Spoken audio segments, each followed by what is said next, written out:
Well, not only are they doing it when they said they wouldn't, it's also going to cost us a bloody fortune. Let's begin.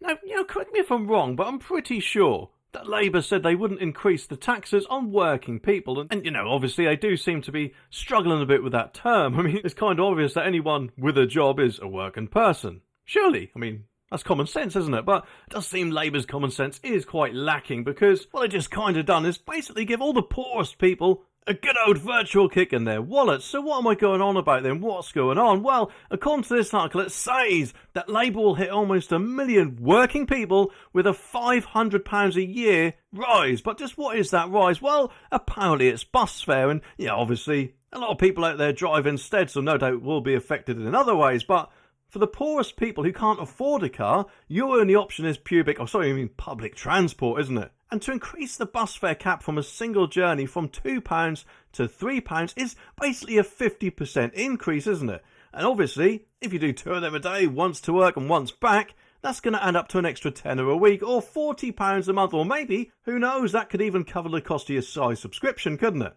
If they indeed have them, that is. But anyway, continues and says almost 1 million commuters will be impacted by the higher bus fare, despite Labour's manifesto pledge not to raise taxes on working people. And Rachel Reeves will use her budget at the moment, though. This is recorded before the budget. She'll use it to raise the single journey cap from £2 to £3. And that means, of course, a typical commuter will be forced to pay an extra £10 a week for the bus travel, equivalent to £520 a year. Now that, of course, they'll be blaming it on the £22 billion myth called black hole, in my opinion. But let's face it, if they didn't cave into the junior doctors, and no doubt, of course, the train drivers who will soon be striking, and of course any other company that comes up saying, oh, I want to strike now, it's my turn. Or perhaps if they thought about the problems in our country rather than worrying about another country's climate emergency, then we could have saved £11.5 billion or whatever it is that Ed Miliband now wants to splash out over there. So that money is surely going to fill in quite a lot of that black hole, eh?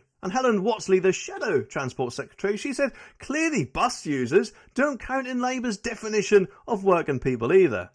The £2 bus fare cap saved millions of passengers money on their fares and helped those local buses running. And this inflation-busting rise will hit people in the pocket and could be the death knell for just about managing bus routes. A previous report, though, compiled for the Department of Transport, found that people dependent on buses are on low incomes and live in deprived areas. And around 1.2 million workers commute by bus in England, Scotland and Wales. And fares in London, though, they will remain at £1.75 for those in Greater Manchester, £2 as they operate under separate systems. But the new £3 cap will come into effect for the other 800,000 commuters from the start of January. Well, thank you very much, Labour. Now that, of course, you'll announce a load of other crap policies in your 2024 winter budget, and I just hope that when I take a look at it, I'll find it wasn't as bad as we all thought, although I've got a feeling the exact opposite will be happening and it'll be even worse than what we all thought.